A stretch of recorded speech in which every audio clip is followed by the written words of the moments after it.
Hey, what's up, phone lovers, and welcome to the Mobile Roar podcast for the week of June Woo! 6, 2014. Woo! I'm Joe Fidua. I am Christopher. That's Kevin Kraus. That's Chris Chavez. We like to call him DJ Cookie Chris around these parts. DJ Welcome Cookie to- Chris. Yeah, I heard that last week. You guys had a good podcast without me. It was good. Oh yeah, welcome back, Joe. How was the honeymoon? It was very nice, very relaxing. I wish I could be there right now. No offense to you guys. Where did you go? I forget. Went to Boston for the first half of the week, and then Cape Cod for the. Did we? Oh, he went there. He just. Can't take this kid anywhere. All right, so yeah, I guess we're all back together, which has been a rarity this summer. It feels like we haven't had too many. Hey, but no better week than this week because the biggest news all year in mobile. Oh man! Oh, you're starting the flame wars already. This is Kevin's favorite time of the year. So yeah, iOS 8. Yeah. Wow. A big news from the week. Did that really even happen? Like, Huge. I'm still shocked. It was just such a whirlwind, and I was like, pinch me, am I dreaming? But no. For anyone who hasn't been paying attention this week, or anyone who was extremely anti-Apple and didn't care, WWDC 14 took place, Worldwide Developer Conference. I think it's like their 20th year doing it, so they kind of patted themselves on the back about that. Apple did, but the big news, of course, was iOS 8 and all these crazy updates in it. I mean, kind of controversial in some regards because, I mean, the Android users have plenty to say about some of these innovative features that Apple's introducing that Android may or may not have had a long time ago. So, no, I'm pretty excited about it. It looks good. I've heard that I haven't tried the beta yet, but I've heard that it's kind of buggy right now, so I'm not diving headfirst into it, but I'm looking forward to checking it out.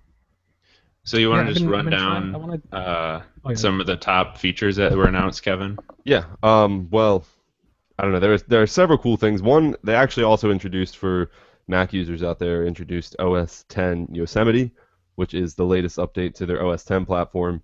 And as they've kind of been doing, they're not unifying both OS 10 and iOS, but they are kind of streamlining them together. So this whole focus on continuity was a big thing. So one of the coolest features they introduced was now if you have OS 10 and you have an iOS device, we already get iMessage across devices, but now we're going to be able to get SMS messages across devices. You're going to be able to place and answer phone calls from your computer. They'll be routed through your iPhone and across your carrier. So that was pretty cool when they showed that off, but they didn't stop there. I mean, there's improvements to the keyboard. They now have predictive typing in the keyboard. More importantly than that, iOS 8 is going to, for the first time ever, support third-party keyboards as default keyboard, which was, and this is funny because they kind of just glossed over it in the presentation, but to me that was one of the biggest announcements of the whole day was the third-party keyboard support. Shocking. Yeah. I mean, Well, especially the new Apple. It's so weird. Like I can't believe it's happening. Like.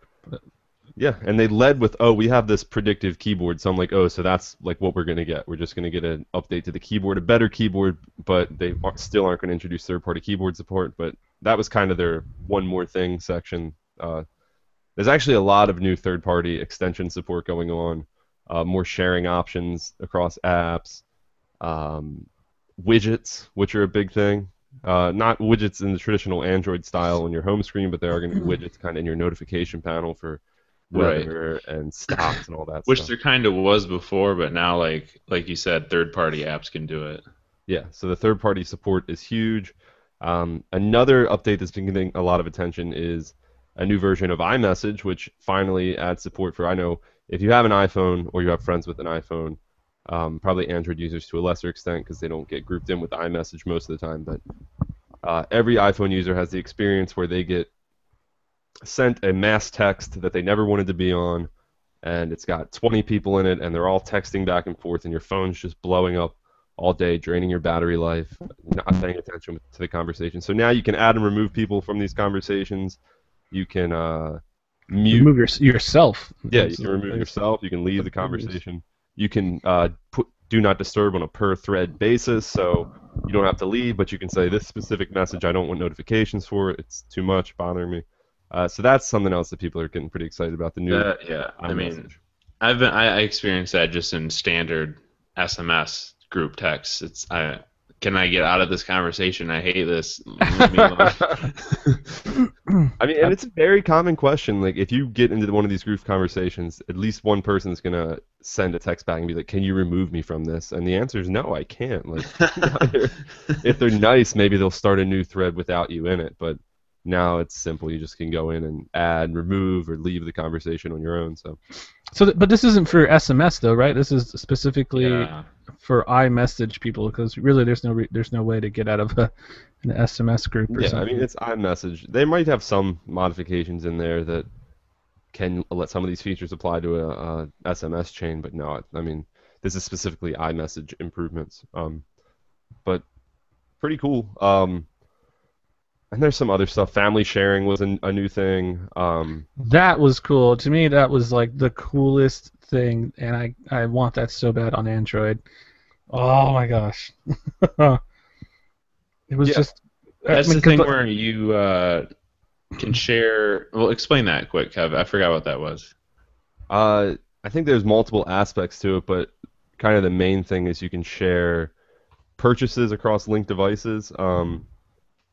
Meaning, as long as they're kind of purchased with the same credit card number, so I guess there's still some DRM-esque issues with, you have to have physically in some way be able to say I own this. So as long as you have the same credit card linked across these devices, multiple devices, even if you're on your iTunes account and I'm on my iTunes account on my device, we can share these purchases across devices. That's going to include music, apps and games, things like that. That is just amazing. I mean, just think about that for a second. I mean, it's so frustrating that Android doesn't have this feature, because for me, I have my little cousin, and I'm always having to, buy her games, all these silly little casual games and whatnot, or even my music. She wants to get into my music, and yeah, you can add your email, your Google account to their device, but then she's getting all my emails, she's getting all my Hangout messages, like all this other stuff, and you have to go in individually and try to turn off notifications for each individual. Like, it's just so frustrating and so annoying, but like this whole family thing sounds perfect. Totally perfect. They can have their stuff, you can set up your own little family account, they can share your music, you can share your games. It sounds like the coolest thing ever. I'm super hyped for that. Yeah, wasn't there like something where you can see all the devices in the family thing on like a map where they are and stuff? Yeah, so like for family parental control kind of stuff, you can kind of where's my kid's phone, and I guess be like where. That's kind of creepy though. I wouldn't want if I was a kid. Yeah, no, it's pretty good. Oh yeah, totally. If you're a kid, you don't want that at all. If you're a parent, you're like, oh, that's cool awesome. For parents. Yeah, like now I know what they're doing, and if they try to make a purchase, it pings your device, so you get a little pop-up. That's cool, and that's a great way to handle that kind of issue of parents that complain about their kids running up purchase bills. Now the parents can put their credit card information on their kid's device with the confidence to know that they're not actually going to be able to just buy whatever they want. They're going to, because you can set it up to have an approval message sent to the parent or the owner of that credit card, and they have to say yes, it's okay if they buy this app, which I think that's a pretty nice way to approach parental controls. Yeah, it's awesome. So I think the biggest, pretty much, I guess, the moral of the story for WWDC and iOS 8 was just Apple seems to be opening up a lot more. Yeah. I mean, it's easy to see if you're looking at it through the eyes of, like, I guess, an iOS user, your mind is blown. It's like, it's completely crazy that all these things that Apple has stuck to their guns for so long, like, no, our keyboard is the best, we don't need another keyboard, this is the way it's going to be, you guys are dumb, we know better than you do. It's just, that was like the Steve Jobs way, and then here comes Tim Cook. He's opening up all this stuff just on stage. Their presence, they're cracking a lot more jokes, they're a lot more loose, and I mean, not in the Google sense by any means, but still very, like, it was a lot more casual, laid back. It's like it's a new Apple is what it feels like, really. Yeah, feels and different. I mean, yeah, like some of those features that they have, everyone's saying, "Oh, Android had this," and oh, whatever. And It's true. yeah, that's true. It is True. true, but you know what everyone always says when that comes up, it's not who did it first, it's who did it best. Yeah, Yep. and I mean, but did they really improve? I wouldn't say they actually took any Android features and really improved on them. It's like in typical Apple move. They kind of borrowed these ideas, and they're still kind of fairly limited to what Android offers. I mean, oh, Android yeah. goes I balls to wouldn't the walls with this stuff. I wouldn't say that the features that they borrowed are any better, but they did have some new things that I was kind of like, Google, why have you not done this yet? Yeah, and I was kind of thinking about maybe writing an article about that. Like, here are some features from iOS 8 that I wish Android would borrow, steal, borrow, whatever you want to Like the call it. continuity thing Kevin was talking about. I mean, that could totally be done in Hangouts. Oh yeah, for sure, easy. Well, I feel like they've been talking about for years. There's kind of been this rumorish talk floating around that Google does want to replace the stock messaging app with, an all integrated Hangouts type thing. But I guess they just haven't gotten around to doing that yet. They're doing Slowly, slowly but surely. yeah, super slowly. And Because it's yeah, just if you buy a Nexus 5, Hangouts is the stock SMS app. I But mean, and that's kind of what you get with Android, right? Like you have Google, you have your Android department, you have your Gmail department, you have, the guys that are just working on the Hangouts app, and they're also working on Hangouts app for iOS. So it's very segregated, very compartmentalized, I guess is what you call it. But and I'm not really sure how things go down in Apple, but it just seems like it's just so much more cohesive and stuff, so they can add these features and they can make everything work solidly. They make it work together, whereas Android is like, I mean, even the apps, like their design language is just so different from some of the other apps, and it's just so frustrating and weird. yeah, And you would think it would get better, and it was getting better for a while. I think it all started like with Ice Cream Sandwich and Jelly Bean and all that, but now it's starting to get a little bit weird now. So now you have Google Plus app, which looks nothing like any of the other. It's just it's crazy. It's kind of a mess right now, I feel like. it's like one app will be first out of the gate, like Google Plus, and eventually I think all the apps will probably follow suit. But But by the it's like time they're not all on the same timeline. but by the Yeah, time like the final app gets updated to the new format, the first one is on a new format. So it's that's just, I exactly mean, what this is happened. definitely a problem that a lot of companies have because not that long ago, before Ballmer retired from Microsoft, Microsoft was pretty much the same way, all the different departments and whatnot, and he started a thing, one Microsoft, where they're all going to start working together more. Yeah. And I think was this Sony? I think Sony did something similar not long ago, and Oh a yeah, lot they of did. companies are trying to do that. Yeah, and I mean, it needs to be done, and that's kind of, I mean, you can hate on Apple all you want and hate on iOS and all this stuff, but that's kind of like their thing now. Yeah, sure, they're a little bit slow to come out with all these new features and stuff, but at least they all, it's all working together. It's all yeah. very, it has like their fingerprint on it, I guess. It's And to that point, if you've at all, I mean, I'm sure you followed, if you're a podcast listener, if you ever read my work on iSource or even the work I've done on Android recently, I mean, I switched from Android as my first smartphone. I went to iOS, and using iOS, I've still stayed locked into a lot of Google services. So I use Gmail app, I use Hangouts, and even on my computer, I don't use iMessage or iChat or whatever as my main messaging app. But these latest updates to both Mac OS 10 and iOS 8, this is the first time that I'm starting to think, there actually are some real benefits to switching back to Apple's first-party applications, just to get some of these continuity features. And I think that's really big, and I think that's part of why Apple kind of pushed a lot of these changes, is that they wanted to. They've seen, they can't stop Google from putting their app in the market, but they can offer they something could, better. they Um, could. they still haven't really improved app Maps to the point where I think it's better than Google Maps. But I I mean, mean, I could see myself going back to Safari from Chrome, using iMessage way more than I use Hangouts, things like that. So I don't know. And that's the thing too, because like for me, I mean, I love Android. Everything I own is Android, except I also have a Mac that I use, for work and stuff. And seeing all these cool, integrated services and stuff, and seeing how the whole continuity thing and how they work together with like your computer, it's like, man, that's pretty awesome. Like it's a huge draw, and it's like you could see how some consumers would just see that as, like, maybe I should get an iPhone for my next phone. I want to be able to answer phone calls from my desktop. Even though you can do that stuff with Google, the Apple stuff, it just works. If I get an iPhone, it's going to automatically know my computer's nearby, and it's going to ring on my computer. Like, that stuff's, it's cool. And that's Apple's thing. They're trying to pull people into their ecosystem, lock them in, get everyone into their services and away from Google. They're distancing themselves from Google as much as possible. It's so as funny. an extension of that, something that we didn't even touch on yet is that they announced the iCloud Drive. So now they have a true cloud file sharing service, photo storage. So they have a competitor to Google Drive, Dropbox. They have like a true competitor to take that on now, as opposed to iCloud as it used to be. They stored some data and it had some transfer capabilities, but it wasn't a true sort of file locker in the sky format.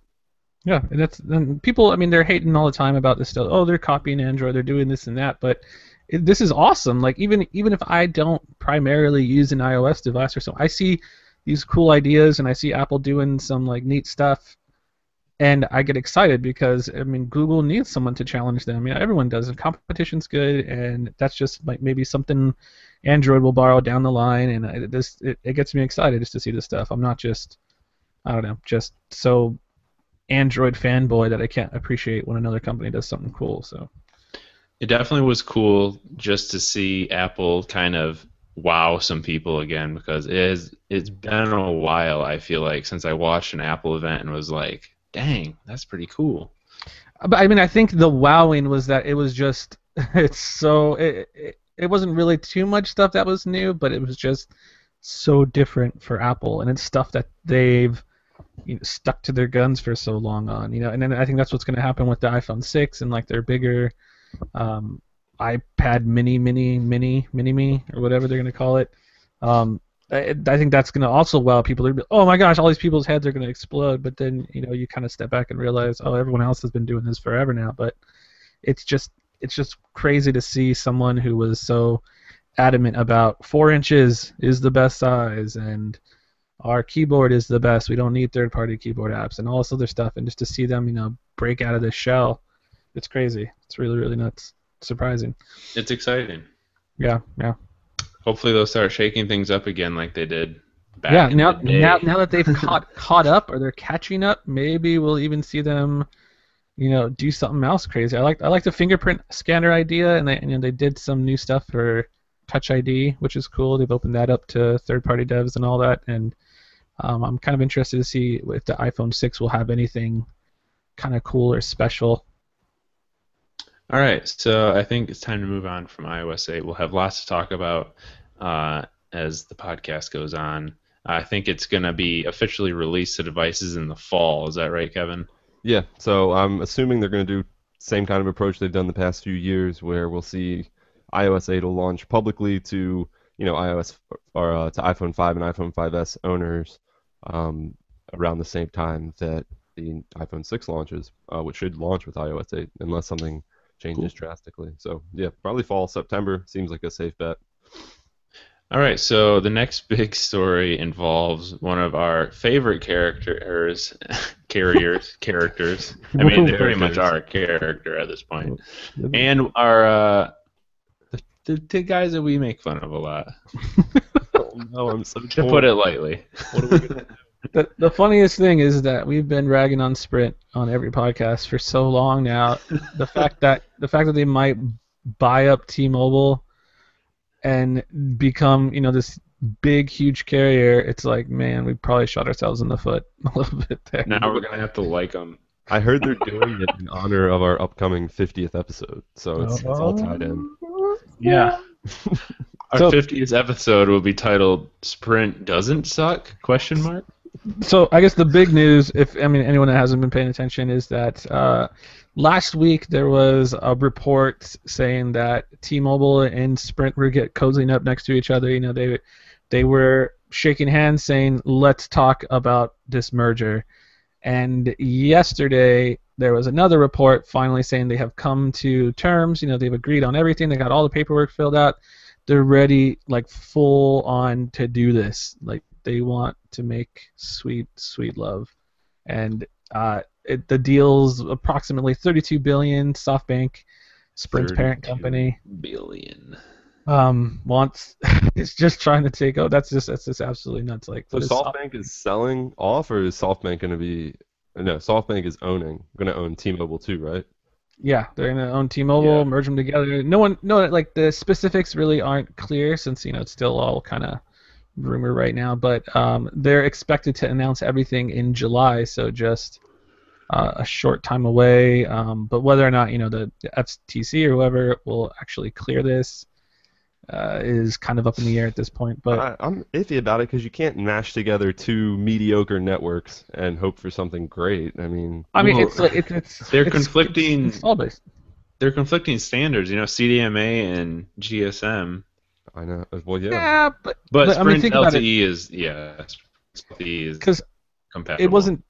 it wasn't too long ago that T-Mobile bought, who was it, Metro PCS, and then Metro PCS was CDMA, T-Mobile's GSM, and they're kind of working on that. And now with Sprint buying T-Mobile, they get Metro PCS, and it's like they get all that bandwidth and stuff, the frequencies. And So which direction do you think they go? Do you think they keep it as two separate networks, or do you think they go all CDMA or all GSM? I think they're gonna keep them two separate networks. It's gonna T-Mobile will probably just be like Sprint's prepaid like unit or whatever, and then Sprint will just keep being Sprint, probably borrowing Nah. a lot of the LTE stuff from T-Mobile is the new T-Mobile. Nextel. I don't Yeah. know. I remember we talked about this in the past, the possibility, and I remember there was rumors that if Sprint would buy T-Mobile, that they would actually take on T-Mobile's branding because T-Mobile is seen as so much better Well, than Sprint. that would be awesome, but I don't think there's any. I don't think I that just ever hope that really it doesn't. happens, right? I hope it doesn't end up being a setback for all the. I mean, honestly, great work that T-Mobile has done to Yeah, challenge the wireless industry to improve their own services. Thanks T-Mobile, to John Laguerre, yeah. T-Mobile in the past year or so has really shot up from a crappy network to someone that, okay, it's still not the best network, but it's actually a company that is getting people excited, challenging competitors, drawing a lot of new customers. So I just hope that whatever happens, this doesn't set T-Mobile back 6 months to a year. And yeah. I mean, well, that's why I don't think we would just buy them and use them as like a prepaid carrier. I mean, I think if they bought T-Mobile, they would make T-Mobile a major part of their entire company because let's be honest, Sprint's reputation compared to T-Mobile's reputation, I mean, come Sprint's on. dropping. We know that, but I mean, Oh, do I you don't think it's just us. I don't think these corporates and these higher uppers and stuff. I don't think they see it that way. They're just like, oh no, Sprint, we're number 3, we're big, yada yada. T-Mobile, they're just the little guys shaking stuff up. We can afford to just merge into them or have them merge into us. I don't think they're gonna become T-Mobile. I don't see that happening I at think all. that'd be the smartest thing to do, though. I mean, It really would be. Maybe not become T-Mobile completely, but I mean, not just delegate them to like a prepaid carrier or something smaller than that. I mean, because yeah, they may be happy with third place, but I guarantee that their bottom line is not going up right now. yeah, I I think just don't see it. Anyone that I've ever known, not a tech person at all, that's ever used Sprint has hated it and had bad experience. Yeah. I think if anything happens in terms of the identities of either of these companies changing, this will be one of those things where, first of all, approval for this deal is still going to take a while if it gets approved. T-Mobile and AT&T tried to merge, and that got shot down. And then once that merger is approved, I think if there is any kind of transition, it'll be very slow. They'll let T-Mobile and Sprint live side by side for a while and slowly kind of start Yeah. to merge the features together, kind of thing. It's two different network standards, so there's that whole actual physical issue there of merging the networks and devices and things like that, and then it's branding, marketing, customer base, all these things that it's going to take a while regardless of whatever happens. Yeah. I mean, everyone's like immediate reaction was just no. They just couldn't believe it. Everyone was hating it except for the people on Sprint, and really like SoftBank, the president or whoever the heck is running it over there, he had an interview the other day, and he was saying, just clowning on just the U.S. carriers and our networks out here, how slow they are, and how that once he is going to kind of pull a John Laguerre and just kind of challenge everything as far as competition goes, pricing, all this stuff. So it could work out. It could be cool. I think the best move they could make is keep John Laguerre as CEO, and I don't even know what the heck Dan Hess has been doing. He needs to. Yeah, I haven't seen him in a commercial in a while. I haven't. Yeah, because if people will see him on the streets and they'll throw tomatoes at him, it's not wise to put your face out there. So he's like the weatherman. He'll be taking the stage in a couple weeks in Chicago. Sprint's having some sort of event to announce something. So. Oh gosh, yeah. Wow. And then T-Mobile's Uncarrier 5.0 is scheduled for June 18th, and who knows what? I don't even know what else they can do, but they're gonna make some more big moves. I mean, 5.0 sounds pretty big. Dan Hesse's gonna announce not Carrier 1.0. Not start from 1.0. We're so not a carrier that you can't even download stuff on our network. We're so not a carrier that we're gonna become T-Mobile. But you can pick your own family. Those Framley commercials have been growing on me. I think they're good. I still love them. Every time I see a new Framley commercial, oh gosh, it makes me chuckle inside. That damn hamster or whatever. Oh gosh, it's their dad. So yeah, I think that'll wrap up that. Moving on, Kevin, you want to read us your best phones of June list? Quick? Absolutely, yeah. We will argue about this. Every month we do our best phones, and we kind of made a habit of running them down on this podcast. So I'll just run through these quickly. Not a huge change, but there was a new contender entering our list. At number 5, I have the Nexus 5. It's kind of getting to that point where people are kind of looking forward to the next Nexus phone, if there even is one. Of course, that whole Android Silver program could change. The Nexus. The Nexus. The Sony Xperia Z2 at number 4. I still think that's a great phone. And supposedly it might come out on Verizon in the U.S., so there's reason to still kind of be excited about it. But Sony and Verizon have not confirmed that yet. Slipping to number 3 after being out for like a little over a month, the Samsung Galaxy S5. Great phone for the most part, but me personally, maybe I'm biased a little bit. I just can't get into the TouchWiz, and it is it's a lot of phone, so it might not be perfect for everybody. You're so biased. You're so biased. Totally. Number 2, this phone we've had ranked at number 1 for the past several months, but it actually dropped to number 2 this month. HTC One M8, still a great phone. And that new Sense 6, didn't they just launch that for the HTC One M7? So that continues to be a good phone as well. So Yep.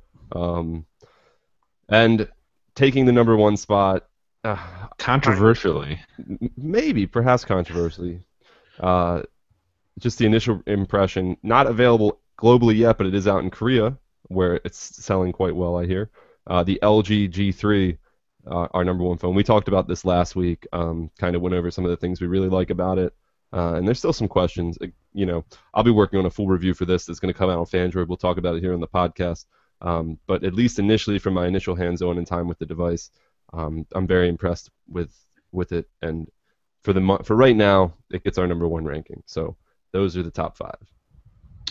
I wholeheartedly agree with your list.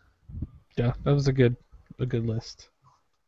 Yeah, all right, that top 3 can shift. Yeah. I could see you can make an argument for the Galaxy S5, the HTC One M8, or the LG G3 to be the top number 1. Maybe there's just a 3-way tie, but it is personal preference, and those are obviously the top 3 devices right now.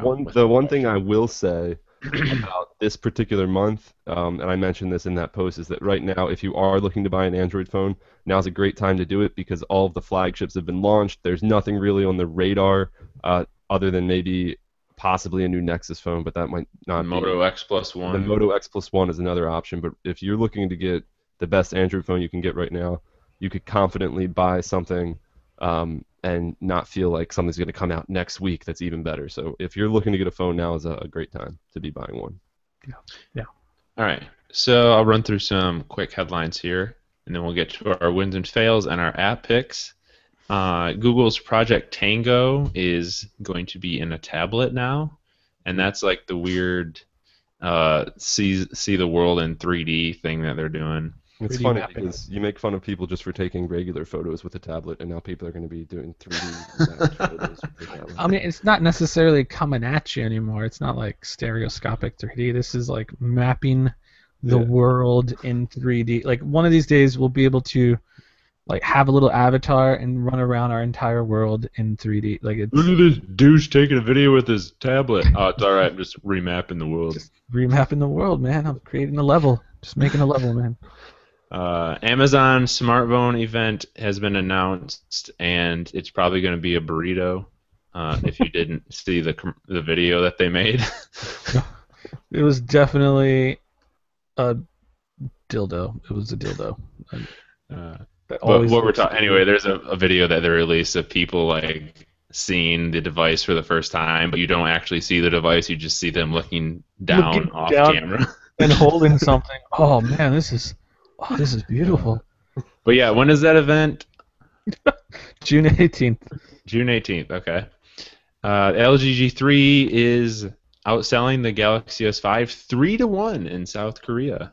Ooh. Ooh, that's saying something. I don't think we'll see the same numbers out here in the U.S., but Definitely not. it's definitely saying Uh, something. HTC One E8 is a plastic version of the M8, and it comes in a few different colors. Motorola is shutting down its Texas factory. Motormaker will still exist, but you can't get your wooden backs from Texas anymore. Sorry. Yeah, no more made in Wonder USA. Wonder if the turnaround time is going to increase with outsourcing that. Sounds- I That would mean, be so sad, but probably true. yeah. Android 4.4.3 is rolling out to stock Android devices. So, without further ado, our wins and fails of the week. Kevin, I'm sensing some appliness from these. Uh-oh. Yeah, I don't need to rehash Smells this. like applesauce. This whole episode is basically my win. But no, I mean, I love that iOS 8 has embraced third-party integration. Again, coming from someone who started off when smartphones with Android, you kind of get used to that openness, and then Apple's ecosystem feels relatively closed off. So really like the third-party integration. Something that Chris mentioned briefly, but we didn't really talk about in detail, which I think is my very specific win, which I think Apple glossed over briefly also, but could have huge implications, is Touch ID being open to third parties. So now any app with a sign-in, any app with kind of private information or any kind of unlock, you can do it with your finger, It's just which would be so great. awesome. Check your bank account by scanning your finger, log into whatever. I think it's make payments with payment apps, things like that. I think that's going to be big and really increase the usefulness of Touch ID, which I've always said is like a nice, kind of gimmicky, cool, like a party feature, something you show off to your friends, like, oh, this is cool, I can do this. And I use it to unlock my phone, but it's kind of one-dimensional, so I think having third-party Touch ID is going to be great. My fail this week, not something I'm actually personally invested in, but I kind of sympathize a little bit. I'm sending this one out for our boy Quentin. If you checked on Fandroid, he had a little bit of a rant about this Pressy Kickstarter, and I sympathize with that. Not so much Pressy. They've kind of released a statement back, so it's kind of fluid, the situation. And the main issue is they had promised that an app would be on Google Play, and then they said the app would have to be side-loaded. Now they're coming back and saying they still are going to get it on Google Play, so we'll see how that actually plays out. But I guess the bigger point of the fail here is just kind of the Kickstarter. Kickstarter in general. I mean, sometimes Kickstarter fail. great Kickstarter, like you see the recent Reading Rainbow Kickstarter, which raises $2 million, and that's cool. But I mean, that's a proven product. You kind of know what you can get, and Well, it's not hardware. yeah. But it seems with a lot of these Kickstarter hardwares, they're delayed. When you finally get the product, it's Oh my under-delivered. It seems like it's just a I'm tacky still prototype. waiting for my smart door lock, my Loxy. I don't even know what the heck it's called. I'm still waiting for it, You're man. never getting it. I don't think I'm ever getting it. But the main one's Pressy. So if you don't know, Pressy is this button you stick in your headphone jack, and you can kind of map it using the app. You can map it to do different one button kind of functions with your phone. So a lot of people upset that it's already been delayed with very little communication from the developers of that, and now the whole app and availability of the app is also kind of caused a little bit of a stir. Hardware. And you wouldn't think it would be that I think I remember seeing it originally, and it was pretty cheap to back it and get the thing. So I felt like it was probably a pretty safe thing to do, but you never can take anything lightly on Kickstarter. Hardware on Kickstarter and in software too. I never back any games, but I see so many games on Kickstarter, and once they finally do come out, like their ratings are so average and mediocre, and they can never live up to all the stuff that they promised. Kind of the central issue with crowdsourcing is that you promise someone something, and then everyone kind of in their own mind imagines how cool that can be. Yeah. And then it's never what you hoped it would be, and that's why the old school model is sometimes better because, when you say, oh, here's our phone, it's already made, people kind of like, oh, I wish it was something else, but that's what we get. But here it's like, oh, I feel like you feel invested in actually. Yeah, I thought it was something better. I thought it was supposed to be different. And well, I don't think that the people that do these Kickstarters don't give themselves any favors because they make their awesome video page and those and cool renders videos and all this stuff. Yeah, it's like, okay, just take it down a notch so that you can actually go over the expectations and not severely disappoint everybody. Yeah, or later come back and ask for more money, and that's just like, are you serious, man? Like, that's the worst. It's absolutely the worst. All right, so my win of the week, I'm going to plug something that I wrote about Moto 360. Motorola is doing a contest right now where you can create watch faces, and they're going to choose one to actually put on the Moto 360. And if you just go through this community on Google Plus with all these entries, there's some just awesome things in here. I saw that last week or whatever, whenever it first came out, and I was like, "Holy crap, dude!" Yeah. Like, it's so cool. Like that alone, kind of you see how it's so much better than even like the Pebble or whatever. You're like, oh, Pebble, it's a watch face, it's black and white. We don't need anything crazy. But then you see what these guys are coming up with, and you're just like, oh my gosh. It's just funny because what I said in the article is I think the round design of the 360 has really captured everyone's imagination. Yeah. Because it's the same OS as the G-Watch, but yet people are just so enthralled about the 360 because of that round display. Yeah, well, because you can play around with like a classic form factor. Yeah. Kind of mix it up with modern features, so you can kind of get, the watch face of your dreams, like whatever you want. So only one of these is going to be chosen, and Motorola will put it on it themselves. But I'm hoping that a lot of these people that design these things will, build it themselves to be able to get on the watch because they're so cool. Yeah, because I'm going to challenge you, Joe, to make a couple of your own and submit them. Because I think you can do it. Make a couple Android ones. In Photoshop maybe, but I can't. I can't make an actual app. Dude, people are doing them with GIFs and stuff, and they look crazy. I thought and you just mocked them up, and then Google implemented it. You actually have to develop it and send them the code for it. I'm not really sure how it works. I just know that Motorola is picking one of them, and then it's going to be on the device when it launches, I believe. So I'm thinking maybe Motorola will do the work. Not sure. So cool. But I'm just saying, this whole design, seeing all these designs that people are coming up has got me excited for these smartwatches. And my Pebble right now, you don't really choose between different, watch faces because they all pretty much look the same. It's just white text, black background. You just have the date, maybe a little calendar, and it's just so ugly but functional. And this is just dude, this is awesome. I'm gonna have a new watch face every single day. I'm gonna make it match my attire. I'm gonna get all crazy with it. It's cool. Yeah. It's very, very cool. Very Android. All right. My fail of the week. Back to my old friends, OnePlus.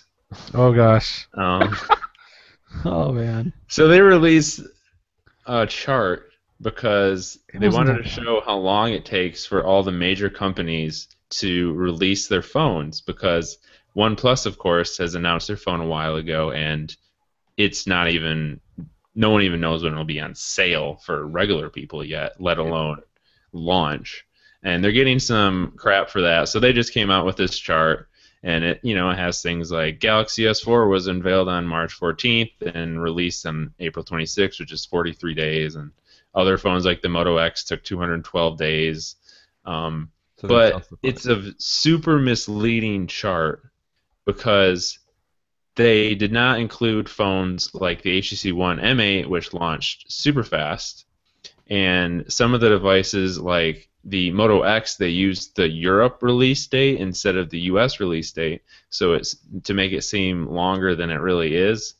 Um, I don't Yeah, know. it It's came out pretty just quickly in Yeah. the U.S. I don't think it was 200 some days before the Moto X was out in the U.S. No, yeah, absolutely they announced not. it, and No. it was probably like a month later. I mean, typically the timeline is around 30 days. You kind of take the average and whatnot, but I mean, the reason they did this was because of trying to perform some damage control. So everyone is giving them so much crap, and they're taking all this heat on Google Plus, which is pretty much the only place that they even advertise, I guess, if you could even call it that.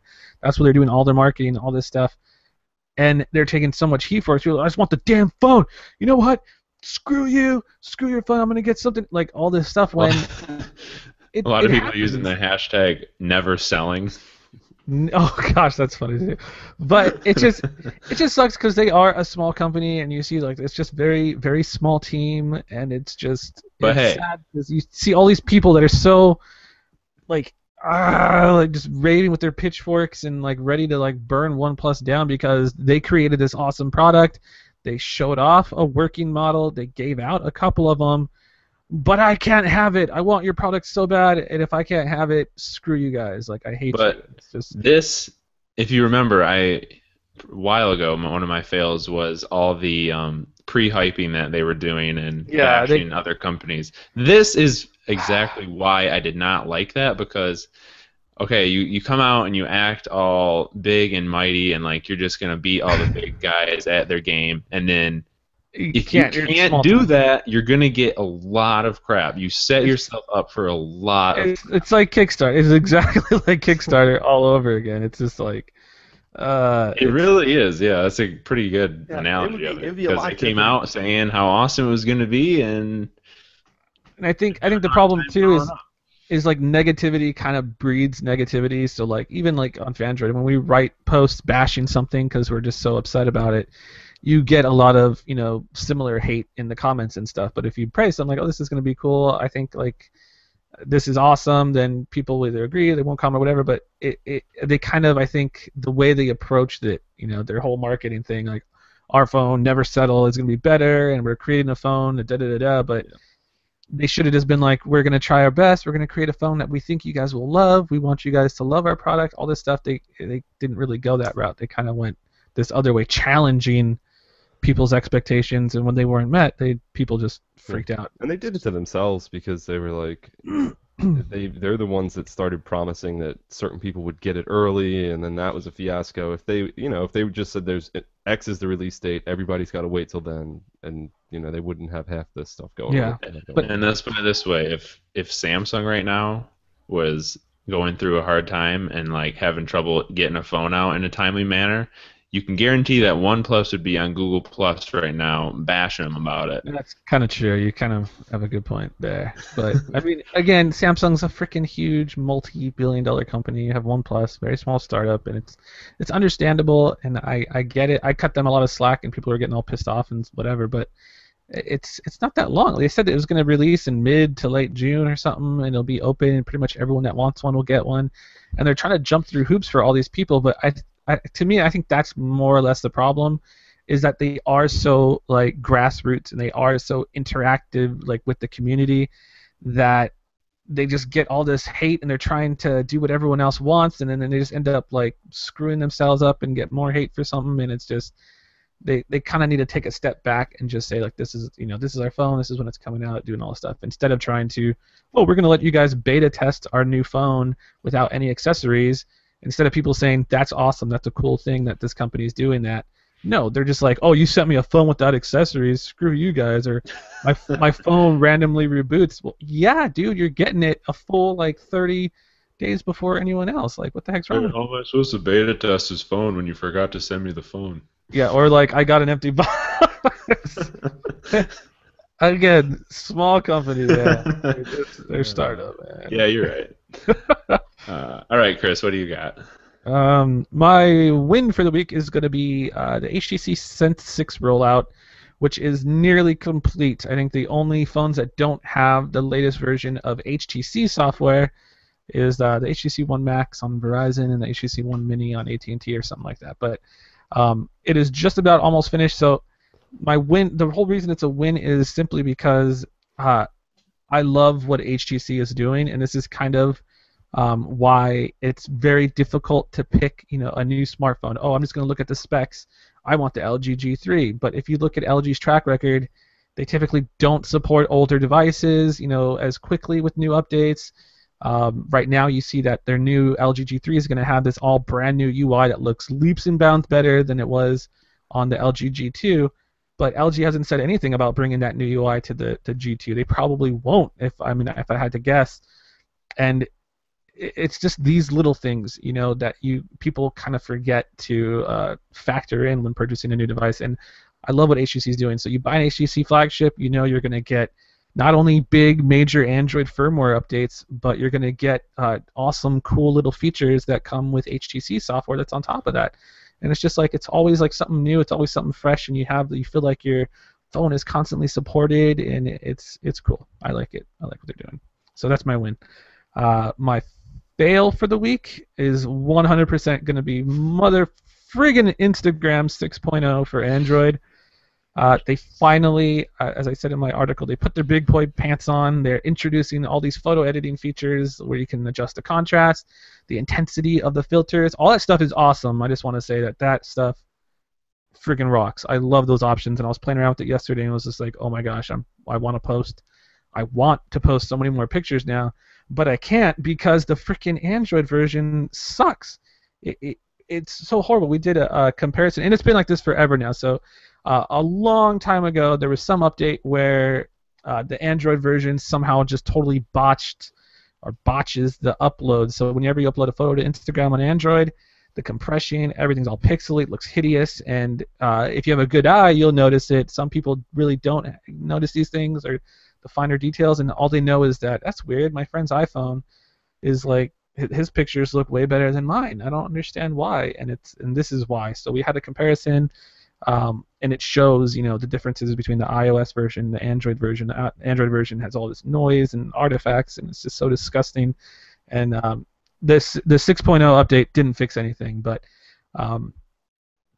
it's kind of off the record. I'm not supposed to say anything, but Instagram did reach out to me yesterday via email, and they are looking into it finally after all this time. And I even sent them the little image that we're using, a little line image to kind of show the different compression and all that stuff. They asked for that image, and they said that they're going to try to look into it, but they're not sure what's going to come out of it and this and that. So the noise that you weren't supposed to say anything about it though. Well, no, it was like this is a podcast. It's a little bit different, but yeah, I'm not gonna publish anything on Fanhood until until we get something. But it's I'm cool. not really supposed to say anything about it, but here's exactly what they said in the email. What off the record? Like this is off the record. Right Off now. the record, even though this is a publicly live if podcast. they would have sent Chris an email, this is what they might have said.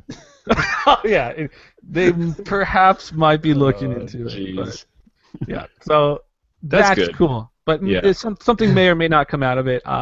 Like I said, this has been an issue for a long time, and nothing has happened, and I don't really expect anything to happen. But it sucks because I can't use Instagram. It's like my favorite.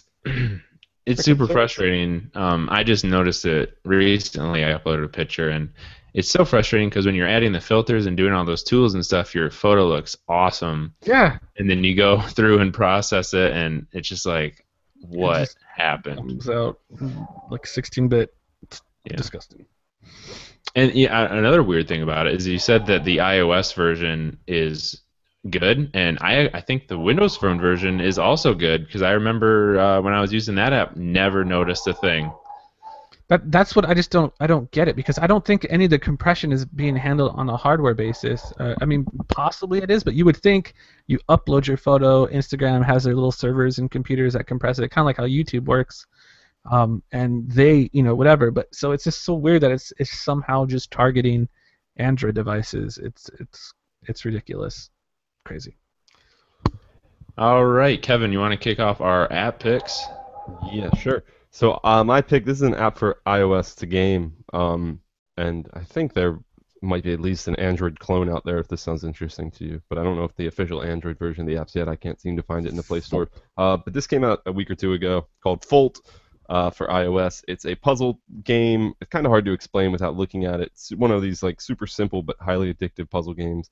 Basically, you just flip over tiles to match up colors. As you progress through the levels, more colors pop in. There are certain mini games that you can do throughout. So it really is hard to explain. But if you go look this up, if you're an iOS user, it's called Folt, and you might be able to find at least some kind of copy on the Google Play Store. But I'm pretty sure it'll be coming to Android soon. But I recommend it. Cool. It looks very My pick is by all means not anything new, but I just wanted to share some of my experiences with it because I actually did write something about this week too. But Google Now, I just recently switched back to Android, and so I'm using Google Now for the first time in a lot of places. And when I was on my honeymoon, I originally downloaded all these travel apps to keep track of flights and hotels and stuff like that. Like TripIt and Delta Airlines and stuff like that. And as I was just going on my trip, I realized that Google Now was doing everything that these apps could do, but like way better. And I was super impressed by that, just because I don't know, it just really amazed me. Like there was one time when one of my flights got delayed, and the official Delta Airlines app notified me of it way later than the Google Now app did. And like some of our connecting flights, you wouldn't know the gate right away, but I would check Google Now and it would have the gate for me. It just blew my mind how good it was and how better it was than some of the other travel apps. And I wrote an article this week about Google Now killing Android apps because I just feel like, with this one app can do so much, it's kind of making some other apps useless. Obsolete and useless. Yeah. That's crazy. Google Now is good. I can't ever, since it launched, I don't ever get what do you call it, like those updates or notifications from it. The only thing I ever get is my weather, but it never ever shows me anything else. I don't know if it's like something. You gotta enable the cards probably. It's all enabled, like everything's there, and I'm like, I set it up. I even like set up reminders for things. I have it where it like tells me about like hot actresses, like every time they pop up in the news, all kinds of stuff. And it just, the only thing that ever shows up on my notification area is just the freaking weather, and it's so frustrating. I mean, it was just so cool. It was telling me the weather of the place that we were going to go to next, like without me even asking. Yeah, no, it's just crazy. It is super, super duper useful. And like back to the iOS 8 thing, Apple kind of showed off something that was a little bit not really necessarily like Google Now, but kind of like the Google Knowledge Graph stuff, but which was all really cool and really helpful features. You Google like a movie and it shows you, places in your area and all this other stuff. But with Google Now, it's just so revolutionary, I guess, without sounding like a fanboy, but it's like information before you need it, before you even have to, ask. It's already telling you, hey, like a little personal assistant, like, hey, bro, the weather's going to be a little bit warm. You might want to pack some sandals. You're like, oh, that's cool. Thanks, yeah. Google Now. It's revolutionary, but is it resolutionary? All they need now is like a personality. If Google can tack on a personality to go with Google Now. Like they need that little guy from Google Maps. Jeeves. Oh, Pegman. Pegman would be cool. That would be so neat. But. All right, Chris, what is your app pick? Oh yeah, my app pick for the week is going to be the Tinder update. There's been an update to Tinder. We kind of talked about it. I should probably keep my voice down. Your app updates are always putting your relationship in a compromise. I think your app picks. So there's an update to Wait a minute. I know what happened because we were telling him that his diary was going to ruin his relationship, and now he's talking about Tinder It happened. It's all making sense. It's all making sense. No, Tinder is an app. I had an app pick many months or podcasts ago. It's kind of like a dating app, but Tinder, and just like all dating apps and all these dating services, they kind of try to separate themselves from that. They don't want to lump themselves into this little bubble. So Tinder has an update where they're allowing their users to send pictures. So the way Tinder works is you just go through a bunch of different photos of users. You either swipe to the left for you don't like, if you're not interested, or to the right if you do like. This is just 100% based on the way these people look. So yeah, it's not about dating. Yeah, it's not about hooking up. Then what the freak? You're gonna judge your friends based on whatever. So the update allows you to send once you get a match. So once you like someone, they like you. You start building up this whole little network, I guess, of people that you can message. But now you can take a picture and you can broadcast this picture, just like Snapchat. That's only available for 24 hours. It broadcasts it into your entire match list. So it's pretty neat, I guess. Kind of cool because now you could actually send pictures to people, and you could just send one picture of like whatever you want to all these chicks in your list. Whatever you want. But I mean, it's pretty easy to see. I mean, it's cool for guys or whatever, maybe, but for chicks, I kind of feel bad because they're gonna just be constantly getting tons of dick pics like 24/7, and it kind of sucks for them. They shouldn't like the guy then. Yeah, exactly. But you can what do you call it? You can ban people and report them and do all that stuff too. So or block them. So that's pretty neat. But that is my app pick for the week. Tinder update. Go grab it. All right. I think that is going to wrap things up for this week. Unless you guys have any closing thoughts. No, I think we're good. Here's the question for you, Kevin. What was your favorite iOS 8 thing? I think you may have mentioned that as your win. Yeah, well, I said Touch ID, but beyond Touch ID, third-party keyboards. Third-party keyboards, yeah. That and the continuity stuff, the SMS and calling on your computer, everything. So everything. Actually, I did see, speaking of the keyboards, we didn't mention this, but I did see SwiftKey. I think they said that they're making a keyboard for iOS 8, which is pretty awesome. SwiftKey, I believe it's SwiftKey, already has an iOS 8, or an iOS, keyboard app that is, can't currently set it as the default, but if other apps, they have like an SDK where other apps can choose to allow it as a default. So like you could have like, my note-taking app like Evernote maybe would have support for SwiftKey keyboard. So you can do that currently. You just couldn't have SwiftKey in everything. And also I think SwiftKey standalone, I think it's just their own like kind of note-taking. Like you can type in the keyboard, copy it, and paste it into a message if you want. Like that's how it works currently. But so I don't think it'll take them that much work to make it so it can just be system-wide. So yeah, they're pretty much there already. Like they got it going on.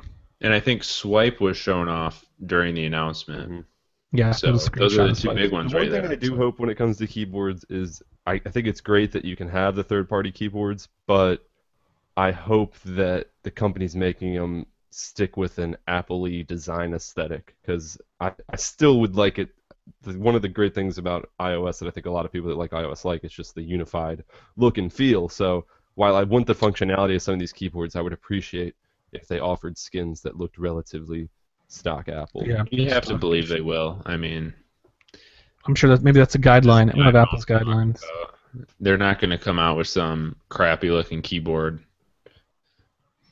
Yeah, the Swipe and SwiftKey right now, like SwiftKey on the note-taking app already looks very, very similar to the stock Apple app, and then the Swipe that they showed on stage at the Apple thing, it looked very similar as well. It just has a little blue line that you can draw through. So, pretty neat.